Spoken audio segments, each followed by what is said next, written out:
Bill Nye, the science guy, once said that I am one giant fuckhead. Me and Neil deGrasse trade shield for cash, and we are the evil that people want dead. We're just a product of the environment. Everything is fake. This entire shit, I don't know what to say, but I'm not buying it. I've been here every day and I've been trying it. Everything that we're taught is a scam, and all along it was part of the plan. Telling us they're gonna go to Mars with a man. That's why I call them out as hard as I can. We ain't been to the moon and we ain't going soon, and everybody at NASA is a soulless goon. Man, this is fact. This is so damn true. Everybody watch out, Orion's floating through. Man's face is fake, but you gotta admit this life takes the cake. These people need to chill out and take a break, but I'll never sleep again, I gotta stay awake. They lie and we don't need that. It's one big hoax and I'm starting to see that. Space was a place that I wanted to be at. I used to believe that. Yes! I have returned!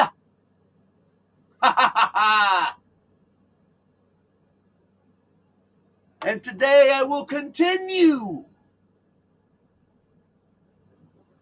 with William Cooper's Mystery Babylon transcribed. Before I begin, I wanna,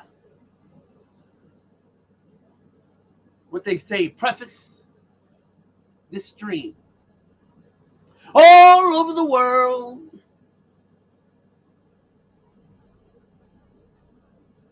in various religious orders, everyone is awaiting their Messiah. The Christians are waiting for Jesus to return,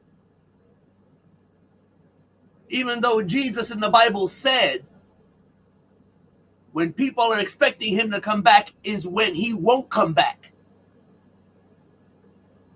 Jesus is supposed to come back as a thief in the night. You ain't gonna know when Jesus returns, if he decides, if he even does return. If Jesus returns, you ain't gonna know about it. So anybody following a faith, a particular version of Christianity, where it's being taught to them that Jesus is coming soon, Jesus is coming, Jesus is coming, you're being lied to. Stop listening to the liars. Jesus, if he does return, will come back as a thief in the night. Go read your Bibles. In the Islamic world, there are people who believe in the return of the Mahdi. And to some people, he already came back as a guru at this time period, another person at this time period. But you ain't gonna know. Just like Jesus, the Mahdi is gonna come as a thief in the night. You ain't gonna know. And maybe he did come. Well, in the Asian religions, they have the same sort of idea. But to them, it's a future Buddha, a Maitreya, who's going to come and save the world, a world teacher. And I'm telling all of y'all now, all of y'all waiting for this Messiah, Maitreya, Mahdi, you're all going to be bamboozled, hoodwinked, deceived. The one that you're going to perceive as the great Messiah. Oh, the Jews also are waiting for their Messiah because they don't believe it was Jesus. So the Jews are also waiting for a Maitreya, Messiah, Mahdi. And you're all going to be deceived. For you will get, make no mistake, I'm not saying you're not going to get one. Y'all are going to get your Messiah, Maitreya, Mahdi. You're going to get your Jesus. But he ain't going to be the real one. You're going to be fooled again. Just like you were fooled with other so-called world teachers and leaders and guides.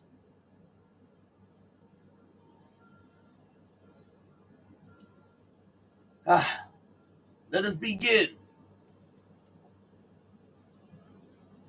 And please forgive me for having the fan on, but I need it on for two reasons. The humidity, number one,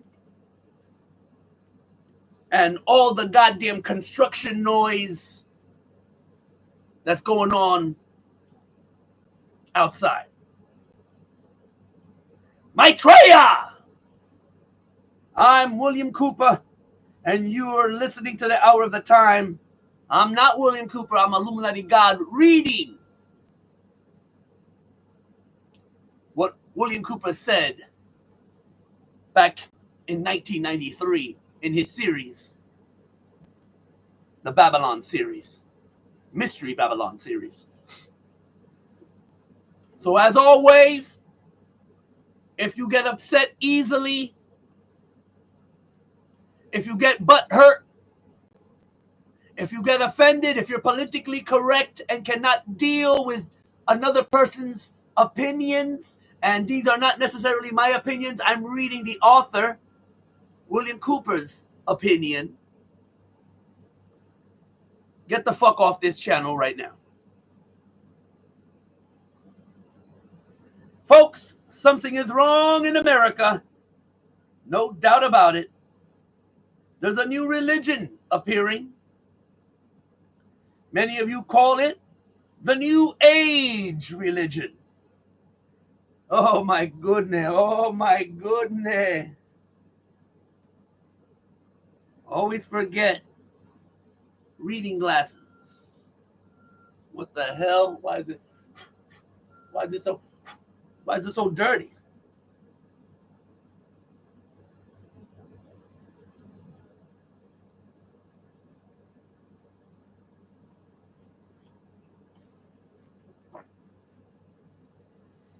Many of you call it the New Age religion, and it appears to be the exact opposite of the Old Age religion, meaning the religion of the Jews and Christians. It's not really that different. I've studied it. I've talked to people who practice it. They claim it's not a religion, but it is. Christ has ceased to become a man, the Son, S-O-N, of God, the actual manifestation of God in the flesh on earth, and has become the consciousness, the Christ consciousness. And anyone can be Christ if they have the Christ consciousness in the New Age religion. Now, these are the two religions, the Christian religion and the Jewish religion, that set the United States on its course, because these religions taught that mankind had some basic human rights. They held that the family was the basic unit in all of the world. They believed in the right to private property. They believed in the unalienable, which is defined as being incapable of being surrendered, right to life. They held that each person had the right to worship their God. And they held that all had the right to freedom of association. As shall be so, disclosed during this series, these positions were deemed to be self-evident by those who wrote the American Declaration of Independence and the Constitution, and became the cornerstones of the American civilization. The term self-evident, folks, means that these human rights were not worthy of debate because they stood on their own, simply because endowed by God.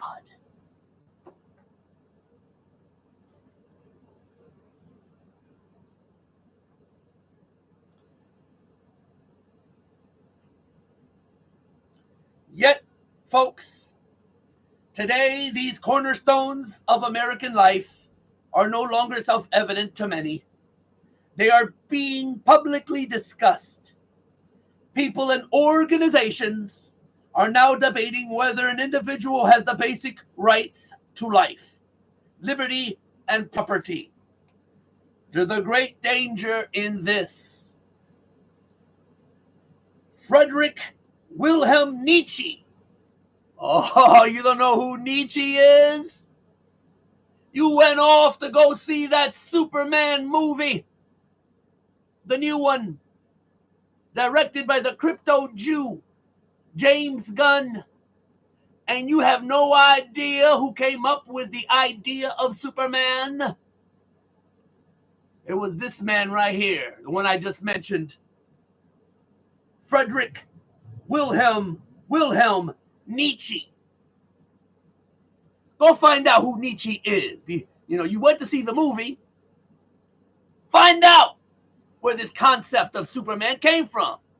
I did a whole hour and a half, 2-hour video, but YouTube deleted it.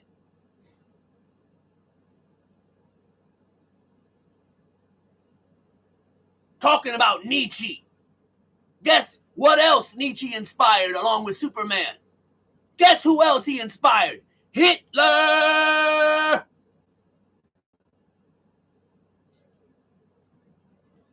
Friedrich Wilhelm Nietzsche, a German philosopher and one of the teachers of many of the world's leading communist revolutionaries in international socialists, put the argument quite succinctly in this statement: I condemn Christianity.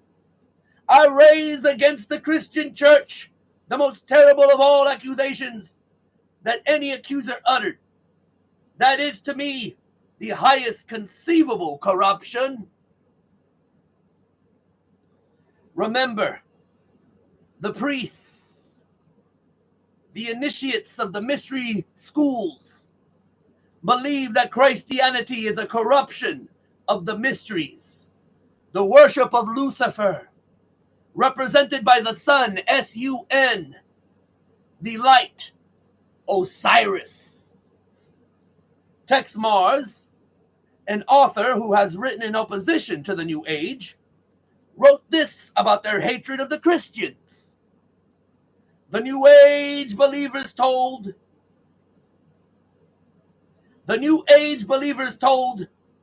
you can be a god in the next instant if only those horrible Christians weren't around with their poisonous attitudes. That thought was illustrated by another of the important New Agers, David Spangler. Spangler,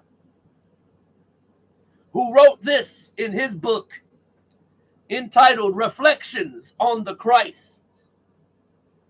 We can take all the scriptures and all the teachings and all the tablets and all the laws and all the marshmallows and have a jolly good bonfire and marshmallow roast, because that is all they are worth. So let's find out, David Spangler. I got a feeling I know the answer, but I want to know. I'm just curious.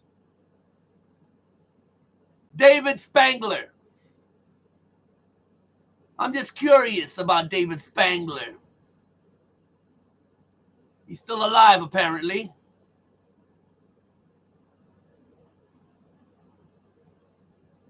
Let's see the origins of Mr. Spangler. Spangler was born in Columbus, Ohio in 1945 at the age of 6. He moved to Morocco in North Africa. Oh, here we go. Where his father was assigned as a, supposedly,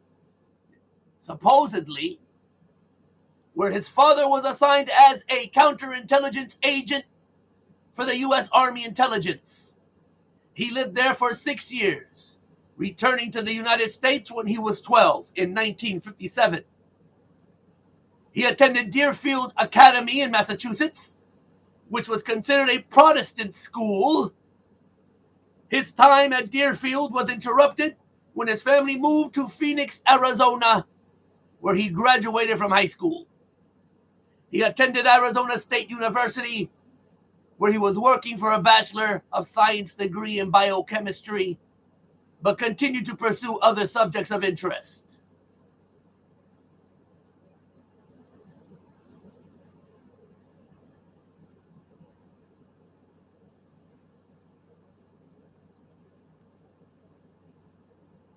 Okay, wrote a lot of books, this guy. Wrote a lot of books. That's a little biography. Didn't find what I was looking for. Let's just say I'm suspicious about the origins of David Spangler. So, could he be a crypto Jew, is what I'm getting at? Just like James Gunn? So, the New Age, like the Masons, feel that Christianity is the enemy, a force to be countered, not by open debate, but by contempt and ridicule, and, as shall be illustrated later, by even murder.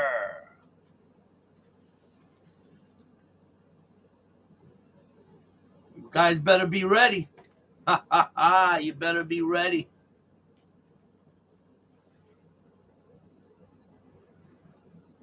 And remember, the source of the New Age movement is the Order of the Freemasons.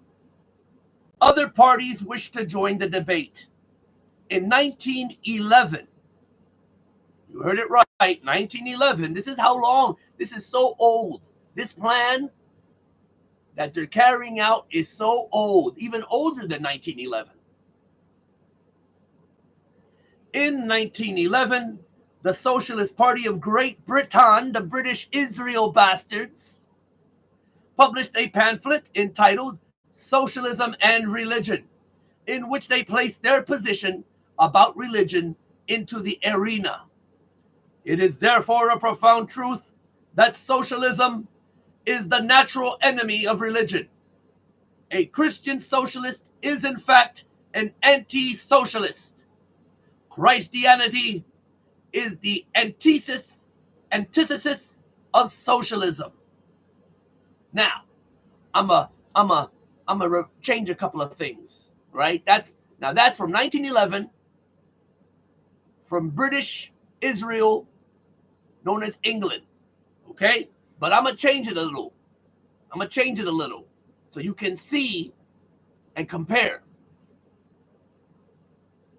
It is therefore a profound truth that socialism is the natural enemy of religion. A Jewish socialist is in fact an anti-socialist. Judaism is the antithesis of socialism. There seems to be a lot of non-religious Jews in this country. Oh, they'll use Judaism and to cover themselves as protection if you go after them. I mean, debate them. I'm not meaning physical harm. If you say something disagreeing with them, you become an anti-Semitic. You're anti-Semitic. Even though they can't trace their lineage back to anywhere where the Semites were. They can't be Semitic because you got to be from the Semitic world to be Semitic. You have to be Middle Eastern, right?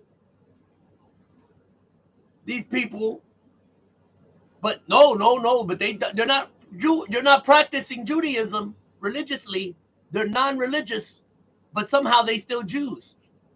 What? So compare the two versions, because that's what the Nazis were saying back in Germany. Oh boy. Let me check on something.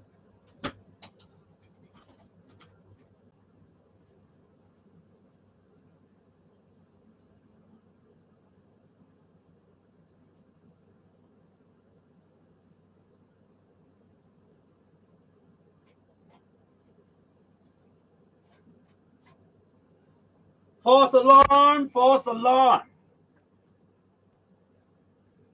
Oh boy.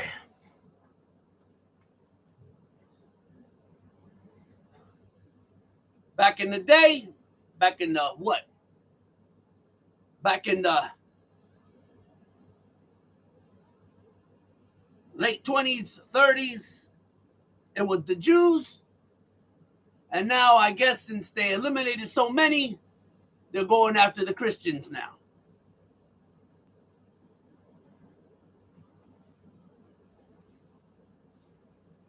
But don't you be thinking they're done with you, Jews, religious Jews. Don't be thinking that they're done with you. And all you Muslims, be prepared. Be prepared.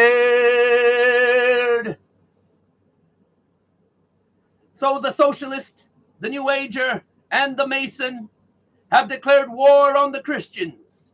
And as in every war, the enemy must be defeated, even by bloodshed if necessary.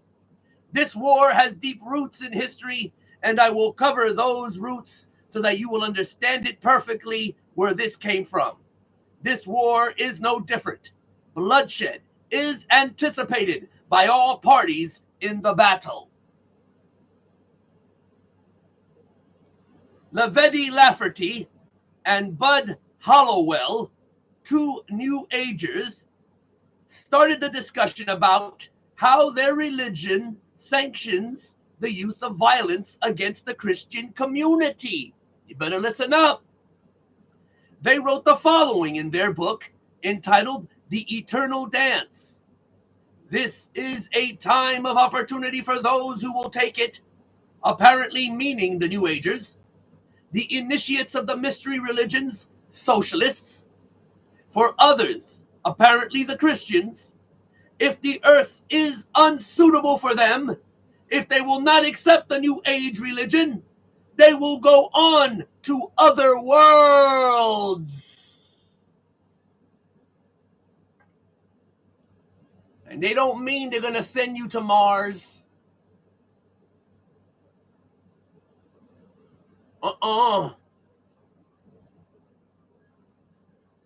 It's a threat. That's a threat. They're going to exterminate y'all. All of y'all who do not fall for the New Age religion, the religion of the world teacher.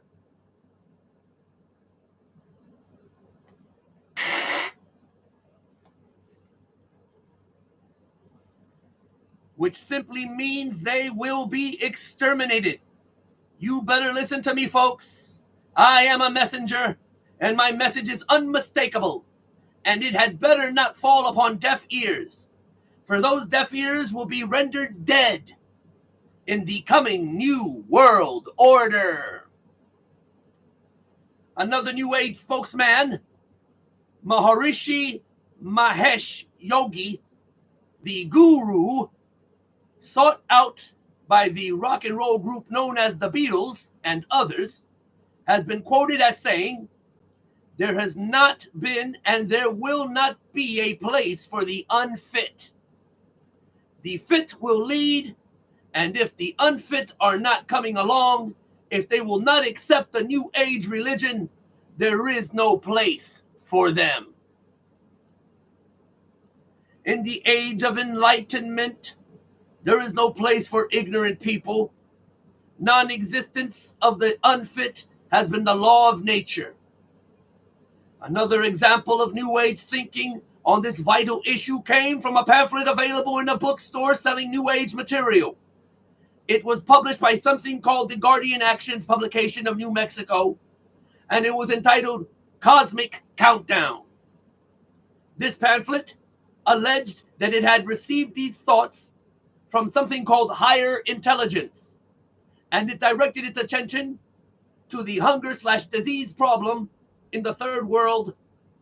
And the pamphlet simply stated the world should be forewarned to be on a lookout for diseases which have been suppressed for years, suddenly rearing their ugly heads and decimating the populations already on the verge of starvation in the third world nations.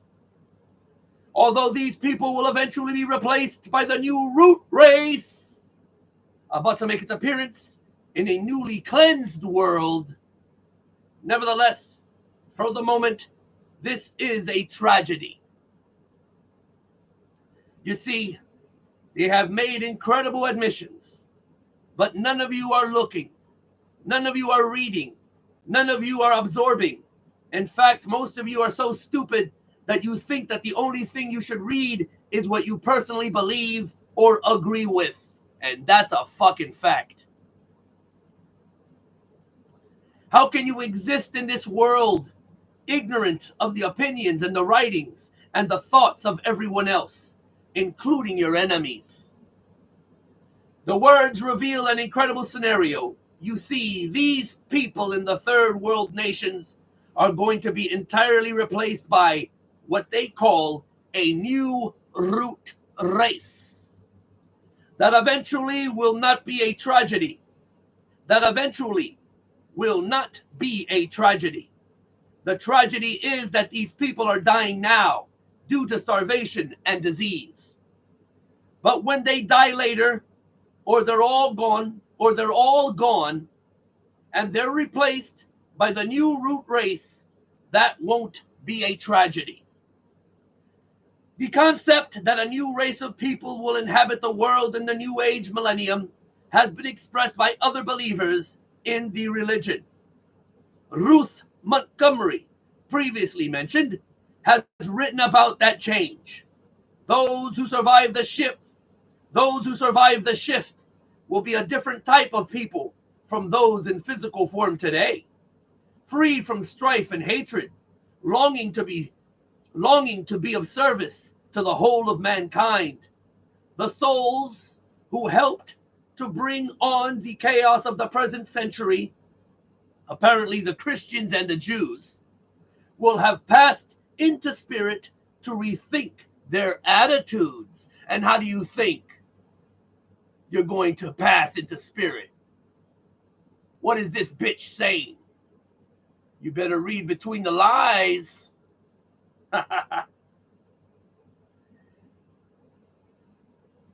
To show that the New Agers are talking about the physical death of the enemy, that's you and me, one must only search the writings of other New Agers. Another believer to write on the subject of the destruction of those who will not accept the new religion was Ruth Montgomery, and she has been quoted as saying in a transcribed interview carried by a magazine called Magical Blend, millions will survive and millions won't. Those who won't will go into the spirit state because there is truly no death.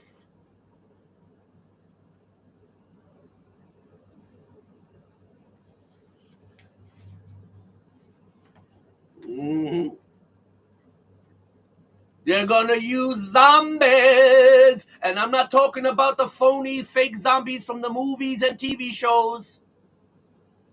They're gonna have brainwashed people who believe there's no death, who will have no problem killing you and your family.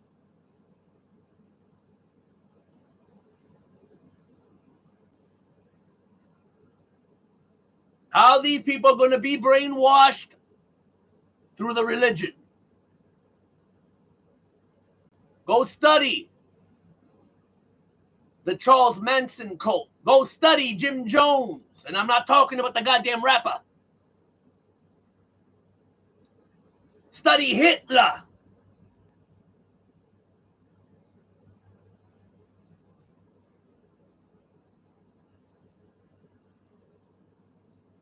What did the Nazis say when they lost the war and were the lead Nazis?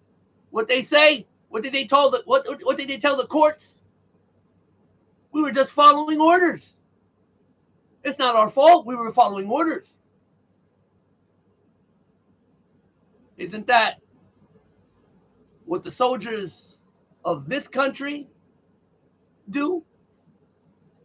Isn't that the attitude of the military right now in this country? Of the police even? They're just following orders. You better be ready. Be prepared.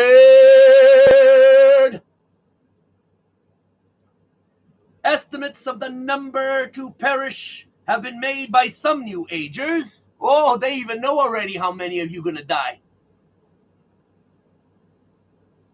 One who has made such an estimate is John Randolph Price, who was quoted by Tex Mars in his book about the New Age.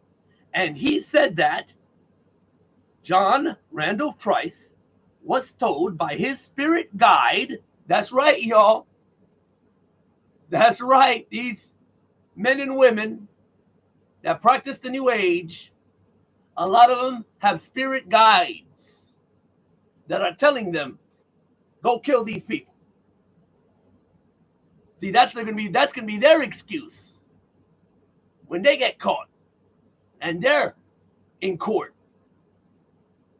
My spirit guide told me to kill Christians.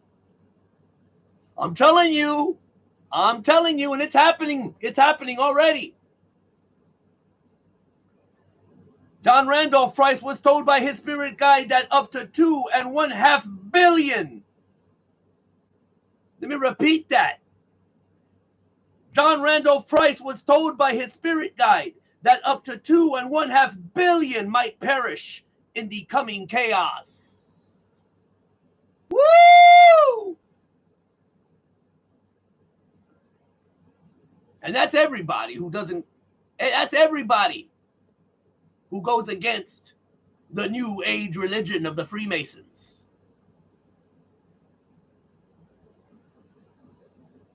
If you, well, for whatever reason, if you're against it, you're going to be exterminated.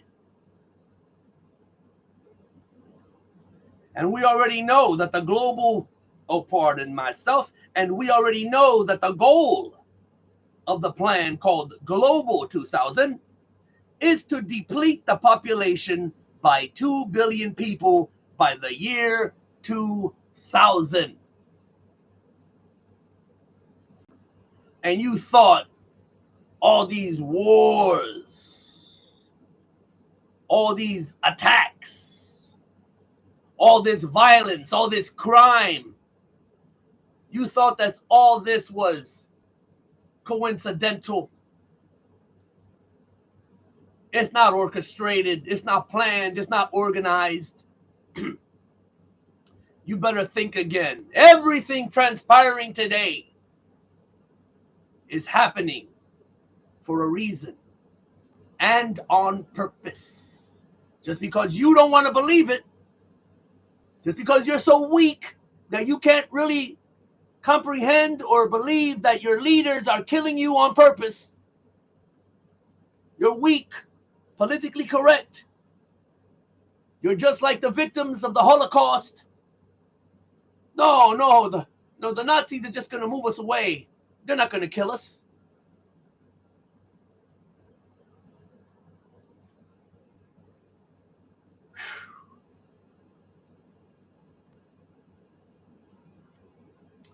Now, that estimate is about half of the current world population, 2.5 billion. Another estimate of the number required to die because they will not accept the new religion was offered by the so-called Tibetan master Dwa Kul. who has said in one of his channeling experiences that 1/3 of all humanity must die by the year 2000. That would be about 2 billion people at least. And how do you think they can get to that number as quick as possible? Think about it. What weapons could they use? And I'm telling y'all, you fools out there who don't think that these bastards would use these weapons on their own people, you are the biggest fools in the world. All these countries, all these governments, all these nations are in cahoots with each other. The wars are real, but they're being orchestrated behind the scenes to kill you. One side kills the people of their enemy, the other side kills their peoples of the people of that other enemy. But what you don't know is that the Zelensky and Putin are best buds, chilling like villains on penicillin, laughing and joking with each other while they each kill each other's people. You better wake the fuck up.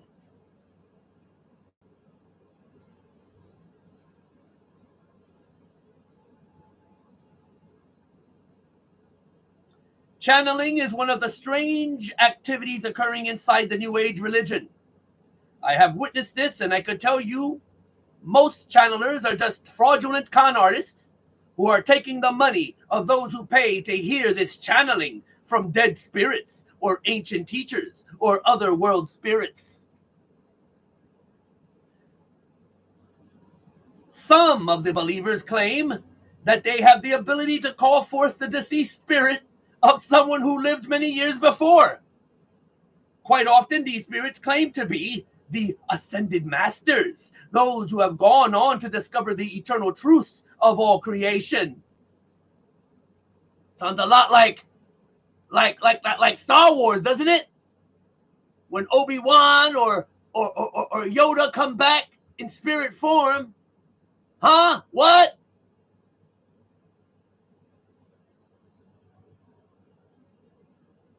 Ascended masters.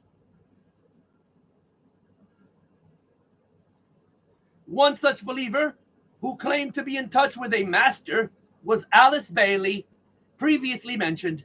Her spirit called himself Dwal Kul, and she claimed he spoke through her, saying, "Death is not a disaster to be feared. The work of the destroyer is not cruel or undesirable. Therefore, there is much destruction permitted by the custodians of the plan, and much evil turned into good." You better get ready. Good is evil. Evil is good. Get ready. Now, just what the plan constituted was told to the world by Benjamin Cream, another New Age leader. Thank goodness he's dead. He placed an advertisement in about 20 newspapers all over the world on April the 25th, 1982, that defined the term. The ad read in part, "What is the plan? It includes the installation of a new world government and new world religion under Maitreya, Superman, the Illumin Man." But perhaps the most startling examples of the teachings of this new religion came from the pen of Barbara Marx Hubbard, one of their most articulate writers. And she wrote in her book entitled Happy Birthday Planet Earth, "The choice is, do you wish to become a natural Christ, a universal human, or do you wish to die? People will either change or die. That is the choice." So the people of the world will be given a choice. They will choose to accept the new world religion, or they will choose to die. The battle lines are drawn.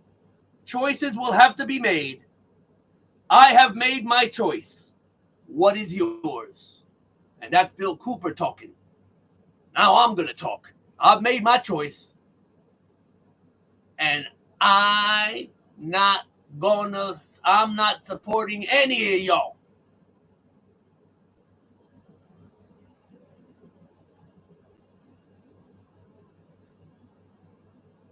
I'm not making any choices.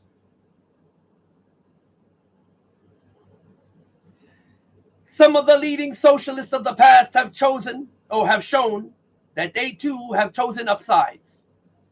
One such individual was Adolf Hitler, the head of the German government during World War II, who held no conviction that the murder of over 50 million people during that war was wrong.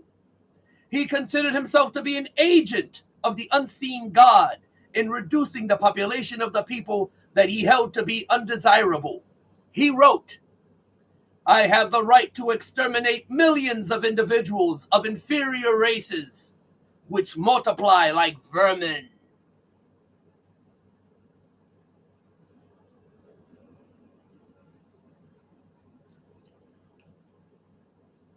And if you think Hitler's ideas died with him, you got another thing coming.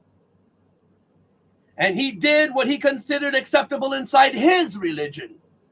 Those who did not believe in his new religion had no choice, and they perished.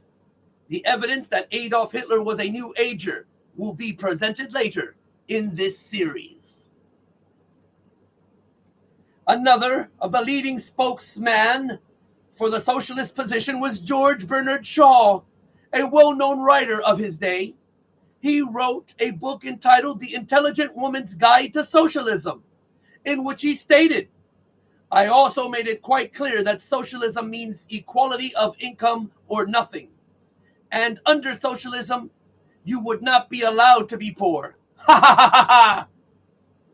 You would be forcibly fed, clothed, lodged, taught, and employed, whether you like it or not.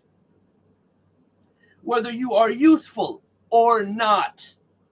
Even if it were discovered you had not the character and industry enough to be worth all this trouble, you might be executed in a kindly manner.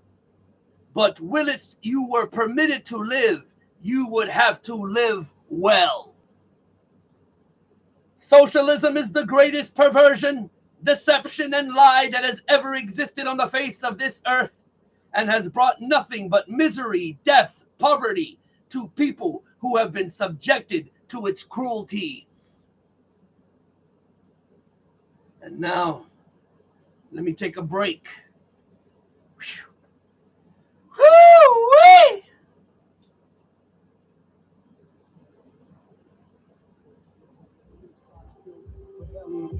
Ark of the Covenant, we rock a start our own government. Having visions like Daniel. My Timbs turn to sandals, my hoodie turn to mantles. Isis magic, I turn the gat into candles.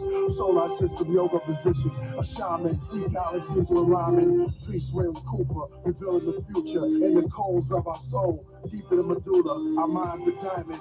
Turn everything we see into stones like Medusa. Marcus still shining. And we shine like the six-pointed star, King David, God's favorite. Every breath is so sacred. The revolution so damn close that I can taste it. Got the federal agents, let's get with the steel rays. We shine like the six-pointed star, King David, God's favorite. Every breath is so sacred. The revolution so damn close that I can taste it. Got the federal agents, let's get with the steel rays. Dead bodies speed with forensic teams meet while the Pope sit at the Vatican with vampire teeth. I'm pushing bulletproof Benzes, Mark Jacob lenses. The guns is gigantic, the caliber's tremendous. I can give a fuck who your friends is when the clips is extended. Every bullet's offensive, the burial box is expensive. Pay attention to the message, William Cooper's confession. Every line's a lesson, everything you should question. Reconstruct the universe with a biblical verse. The hood Aristotle, who carry arms like octopus. Blow L's to that cuss, We sophisticated crooks, robbing hoods in the hood, you get clapped over a look. Cowards and shook, that's why they tools get took. While I'm on scooped up your rook, keep my money off the books. Until I lay under the land, my hands crossed, fresh suit on. The feds wanna hang me like the Bushes did Saddam. We shine like the six-pointed star, King David, God's favorite. Every breath is so sacred. The revolution's so damn close that I can taste it. Other federal agents, escaping the steel rays. We shine like the six-pointed star, King David, God's favorite. Every breath is so sacred. The revolution's so damn close that I can taste it. Other federal agents, escaping the steel rays. Still shining. You already know, man. Still shining! Where the pale horse still shining. It's William Cooper still shining. Y'all about to open the book. Make sure you get a chance to read every line, man. The black mark is still shining. Still shining.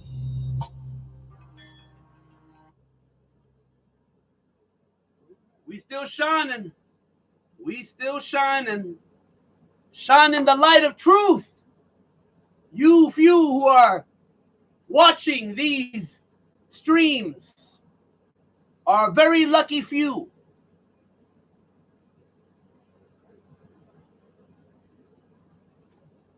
You are very lucky, even though you don't believe it and you don't know it yet.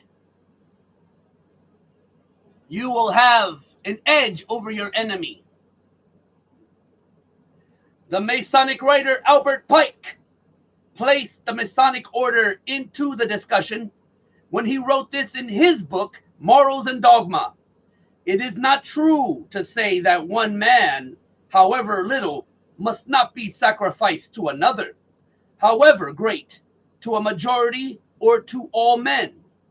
That is not only a fallacy, but a most dangerous one. Often, one man and many men must be sacrificed to the ordinary sense of the term, to the interest of the many.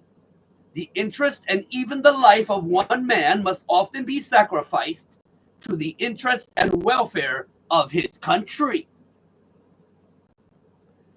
The religious view is that the sacrifice of one life for the interest of the many is murder, and those who believe in the God of the Bible are told not to commit. And those who believe in the God of the Bible are told not to commit this act. The commandment against this practice is contained in Exodus 20, verse 13 of the Old Testament, and in Matthew 5, verse 21 in the New, and is simply expressed in these simple words: thou shalt not kill. The principle is easy to understand. No person has the right to take the life of another. This understanding is nearly worldwide. There are, of course, cultures that have determined that human sacrifice, cannibalism, and murder are acceptable forms of behavior. But these are rare in the history of man. But here we are being exposed to a whole new religious view, one growing daily in size and stature, that openly advocates the wholesale slaughter of entire races of people. Adam Weishaupt, the founder of the Bavarian branch of the Illuminati, has also endorsed this new conviction that murder was not improper by including it in the initiation ceremony into the order. He has his initiator tell the initiate,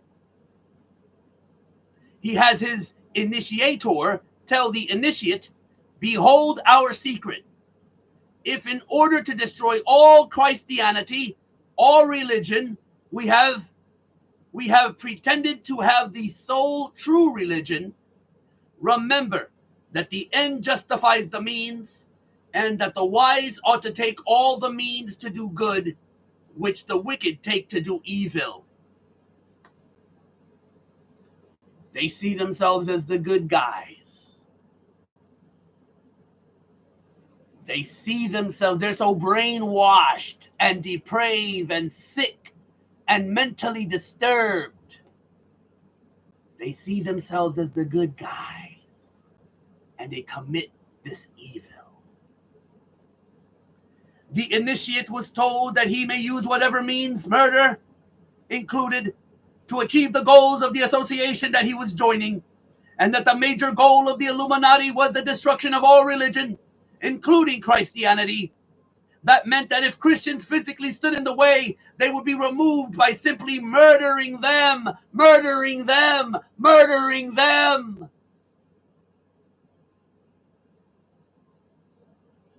Alexa, stop.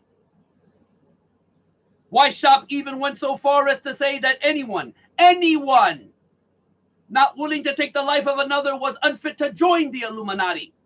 He wrote the following in a letter to a fellow member in 1778. No man is fit for our order who is not ready to go to every length. Weishaupt wrote that again, this time using different words. This can be done in no other way but by secret associations, which will by degrees and in silence possess themselves of the government and of the states, and make use of those means for this purpose, which the wicked use for attaining base ends.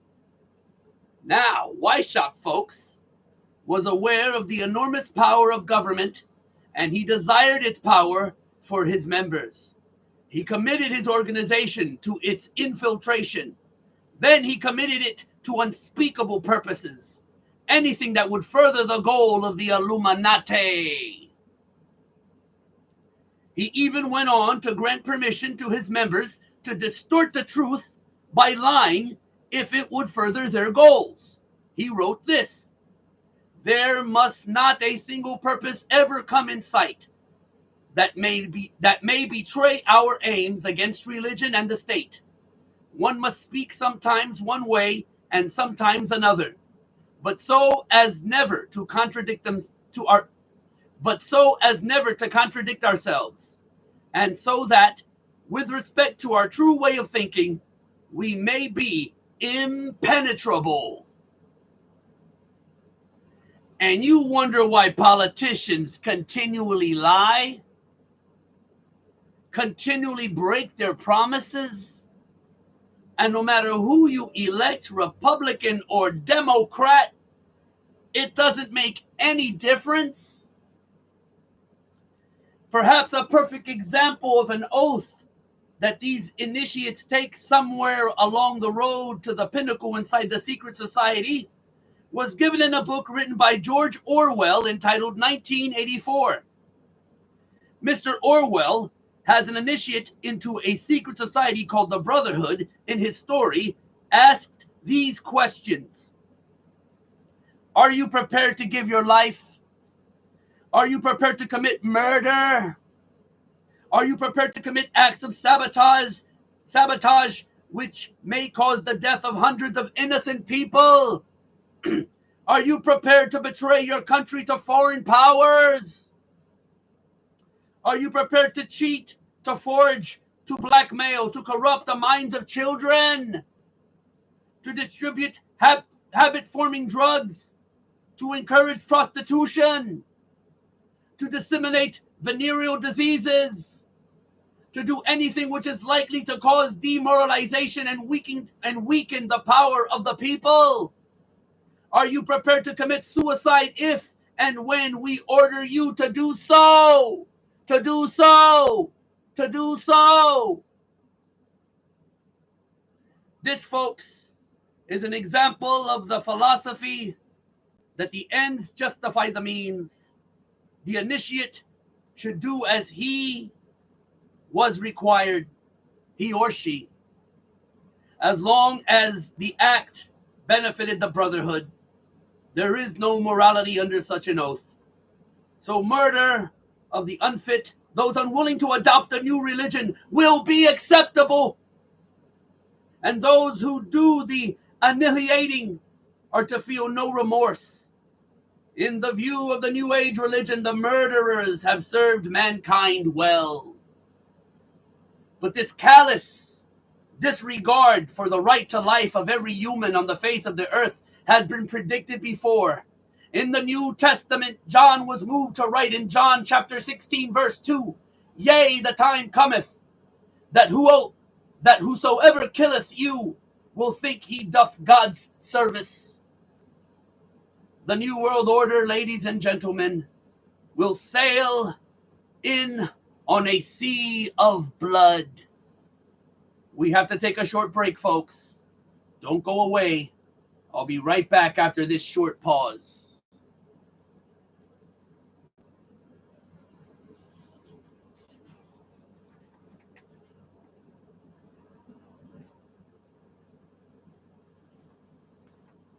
All right, I'm going to try to wrap it up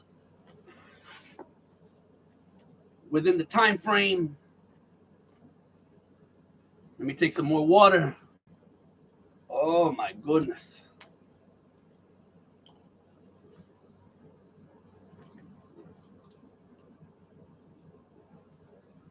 Ah.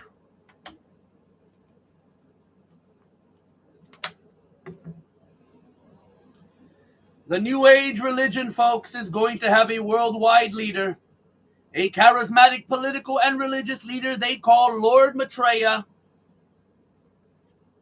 the Mahdi, the second coming of Jesus, the Messiah of the Jews, the new Buddha, whatever name it is, it's all the same.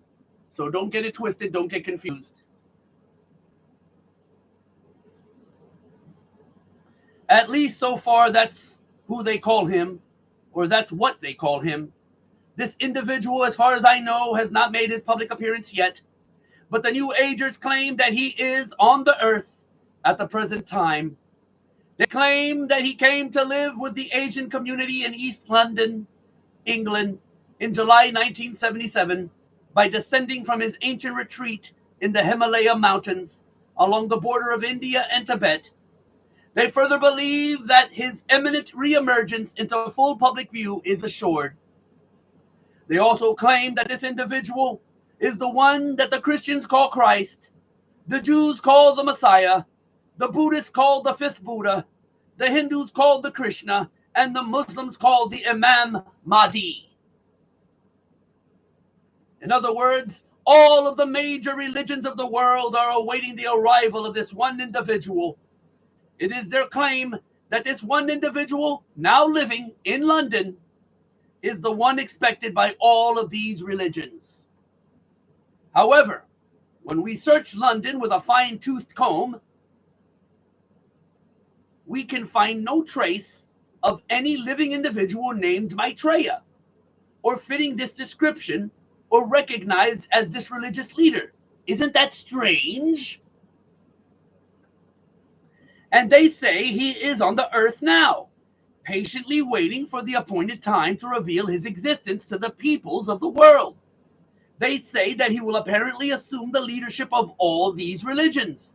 And when he does, and when does he will, and when does, he will create a one world religion. The New Agers have written that in the esoteric tradition previously defined as being intended for or understood only by a chosen few as an inner group of disciples or initiates. In other words, the esoteric means hidden. They claim that the word Christ is not the name of an individual, but the name of an office or function within the spiritual hierarchy of masters. They claim the masters are a group of perfected men who have guided human evolution from behind the scenes for centuries. And they believe that this Lord Maitreya is that Christ. Now, Manly P. Hall has written of this individual by identifying him as the way, the truth, and the life, which coming to every life redeems all who accept it. Tex Mars has quoted this individual as saying, "My army is ready for battle, my masters of wisdom, and myself at the head. That battle will be fought for the continuance of man on this earth. Rest assured that my army shall triumph." Well, it appears that the battle to be fought between the followers of Lord Maitreya and the rest of humanity is still in the future. but at least one of the participants has an army already prepared. How about you? One who claims to have seen the birth in a vision of someone who seems to fulfill the requirements of this Maitreya was astrologer Jean Dixon, that stupid bitch.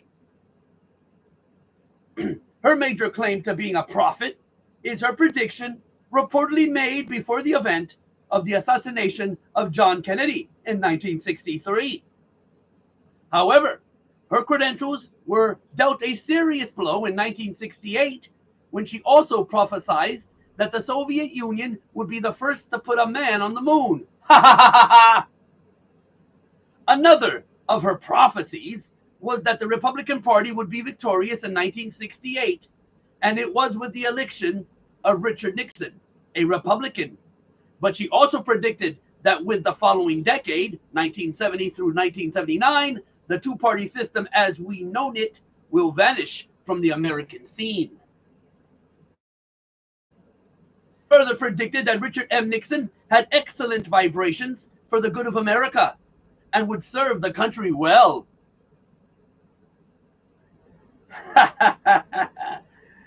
Oh boy. So you can see she is a very accurate person from which to judge the course of the future. You want to know the truth, folks?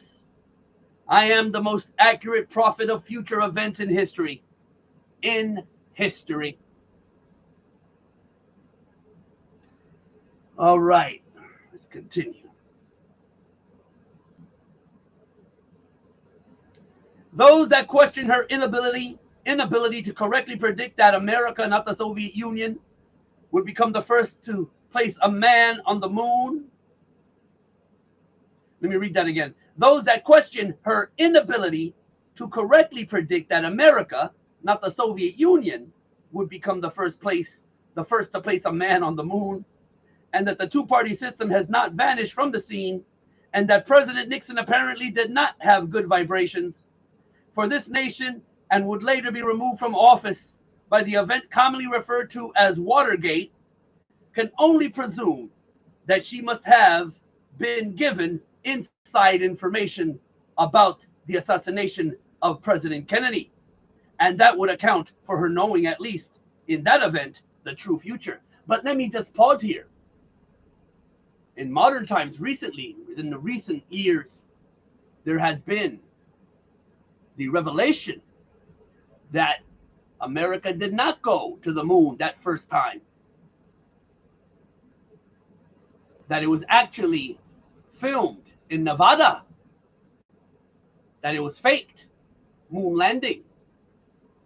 Propaganda's wise, yes.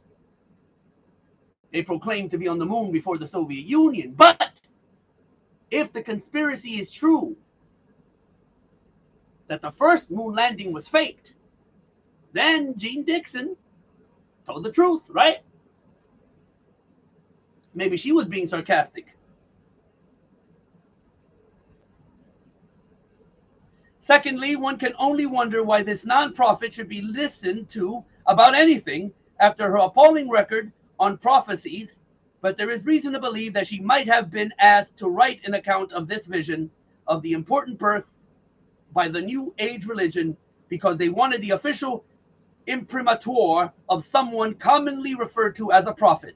In other words, folks, her prophecy might have been written to legitimize his claim to be a man god, so that when this individual made his public appearance himself, the public would marvel at the fact that his birth had fulfilled a prophecy. But in any event, Ruth Montgomery wrote a book about her entitled The Gift of Prophecy, in which she wrote about the very revealing and intriguing vision that Jean Dixon allegedly had. The vision, which Jean considers the most significant and soul-stirring of her life, occurred on February 5th, 1962. She saw the brightest sun she had ever seen. Isn't it funny how that sun, S-U-N, always pops into this stuff? Now remember, the reference to the sun, folks. Stepping out into the brightness were a Pharaoh and Queen Nefertiti, Remember here that these two individuals were Egyptians. Now this will become significant later on. In fact, it's already significant if you've been listening to this show. The couple thrust forth a baby as if offering it to the entire world. Now another interpretation, because they sprang from the sun, S-U-N, could be Osiris and Isis and the child Horus, and that is exactly is the esoteric real interpretation, although Gene Dixon never said this. Gene looked at the baby and said, according to author, I knew here is the beginning of wisdom. Remember what I told you? Osiris is the doctrine, Isis is the church, the child Horus is the body of illumined initiates. So what Ruth Montgomery wrote can be surmised as follows. A sun deity gives the world a child from Egypt who possesses enormous wisdom, and this event allegedly took place on February the 5th, 1962. The interpretation of these symbols have already been discussed and will continue to be discussed during this series, and the significance will be plain to all. Gene then says, a child born somewhere in the Middle East shortly after 7 a.m. Eastern Standard Time on February the 5th, 1962, will revolutionize the world. Before the close of the century, he will bring together all mankind in one all-embracing faith. Now, I'm going to check something out of curiosity.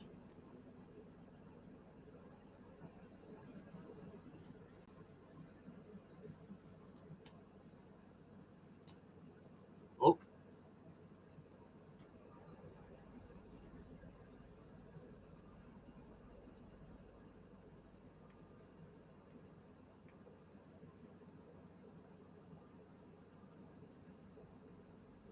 Okay. And just out of curiosity,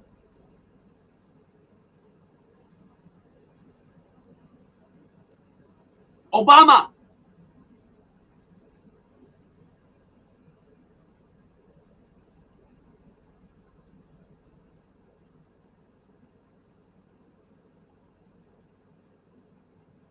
In case you're wondering what I was doing, I was just seeing if certain people were born on that day.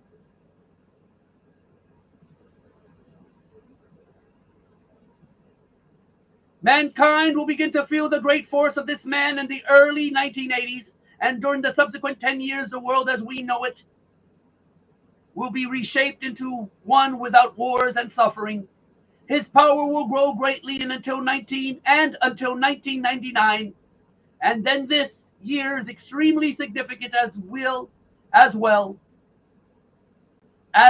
also be discussed, at which time the peoples of this earth probably discover the full meaning of the vision. So according to this vision, this child born on February the 5th, 1962, will grow up to bring a one world religion onto the face of the earth, and his efforts will be successful in 1999. Remember that this series premiered in 1993. So all of this was talking about the future. It's obviously past 1999. Or is it? Because in case you didn't know, our years are lies, our months are lies, our dates are lies. They've even tampered with the calendar and the years. So who knows what year it really is? But that's a topic from another time, for another time. The New York Times newspaper, folks, ran these consecutive articles on the conjunction of 5 planets, the sun, the moon, and an invisible body that astrologers call Ketu, starting on February the 4th, 1962. The first article stated that the various bodies moved into rough alignment in the constellation Capricorn at 7:05 a.m. New York time. Now, Capricorn, remember, is the goat. In history, the goat was the goat of Mendes, or the ram. And the newspaper article also says that they would remain in that alignment until 7:17 a.m. New York time Monday. The goat of Mendes, the ram, is also another word, or another name for Lucifer, Satan. However, the article went on to say that most of the people in India became alarmed because most astrologers were making predictions of disasters. There were a few astrologers who were predicting good for the world as a result of this alignment, but few Indians appeared to be paying them much heed. Now, couple that with Gene Dixon's prediction that the child was born on February the 5th, 1962, midpoint in this alignment, and what do you get? They are going to great pains to prepare the world for something. Astronomers did not consider the event to be rare. However, and the article went on to report that the same configuration had occurred several times in the past, the last time being in April 1821, and then it occurred twice. The article reported that Dr. Kenneth L. Franklin of the Museum of National History, Hayden Planetarium in New York, had commented that that year does not seem to be a year of any remembered disasters. He was then quoted as saying, "And that year isn't famous for anything as far as I know." Dr. Franklin also commented on the body the astrologers call Ketu. He speculated that it may be some sort of astrological addition used to make everything come out right. He then added that he believed Ketu to be the invisible planet that is frequently taken into account in astrological reckonings, but that he had no idea how it was possible to keep track of something that no one could see, and as far as he knew, didn't even exist. The Times carried another article the next day, Monday, February the 5th, 1962, the date that the supposed child was born. And it repeated the concern of the Hindu astrologers. In fact, that headline read, "Hindu astrologers still say it's doomsday." And the sub-headline read, "Peaceful beginning of planetary event is viewed gravely." Now, let me just check one more thing. New Pope.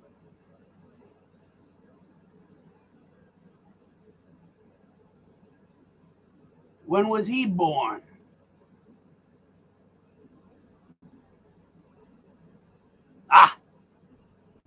So he ain't the one either. But anything is possible, y'all. I'm telling you to keep your minds open.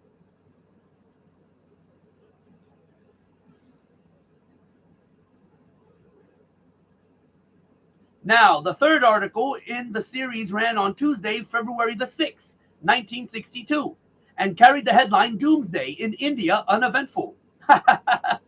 The article reported that the Indian astrologers had predicted a variety of disasters, earthquakes, tidal waves, devastating fires, and warfare, to name but a few, but that none of these events has occurred.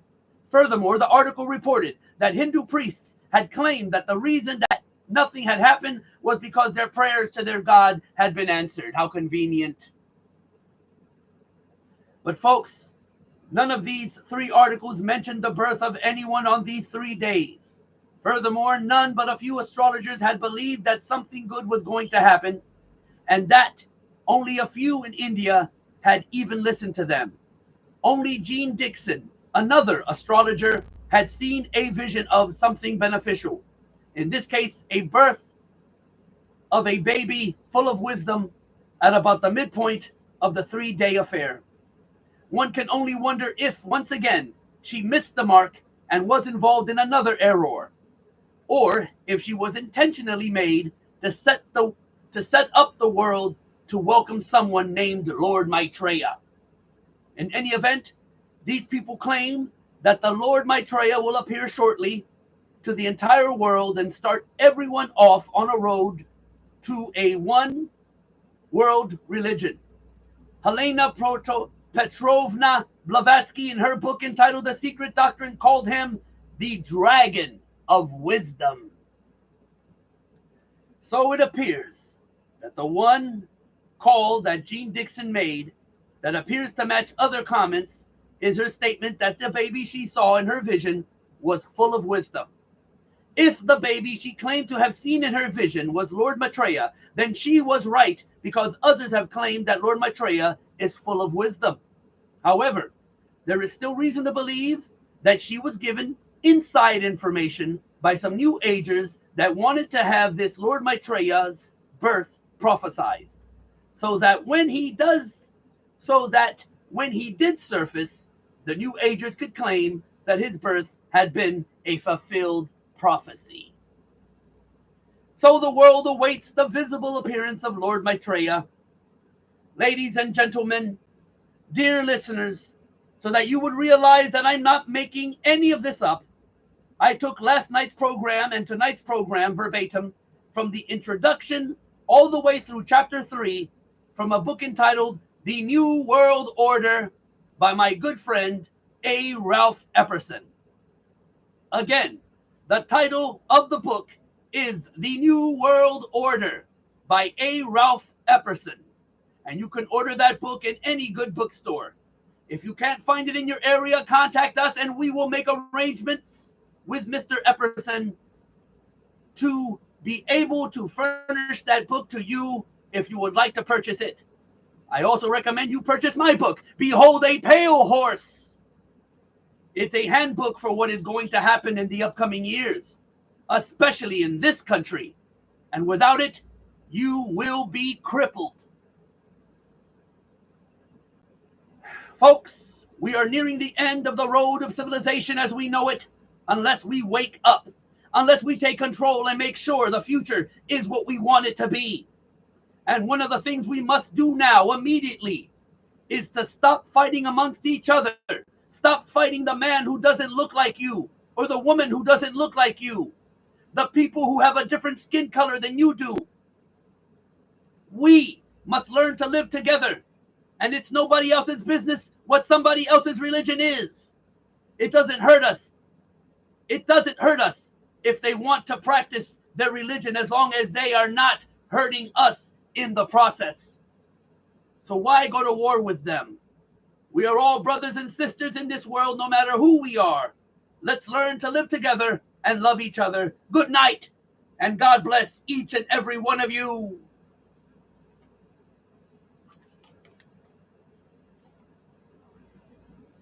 Tomorrow, the topic from the Mystery Babylon series, ecumenism.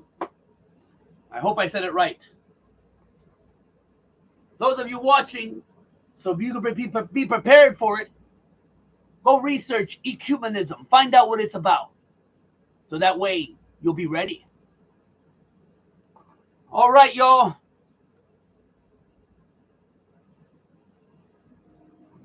Till next time. Peace. From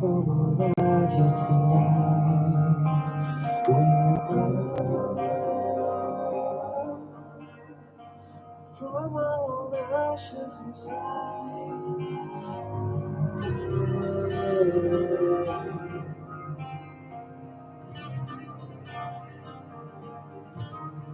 Yes, we can.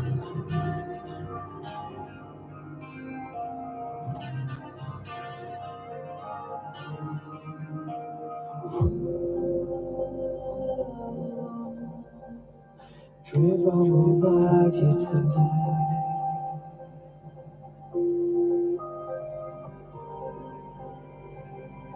From our own ashes we rise.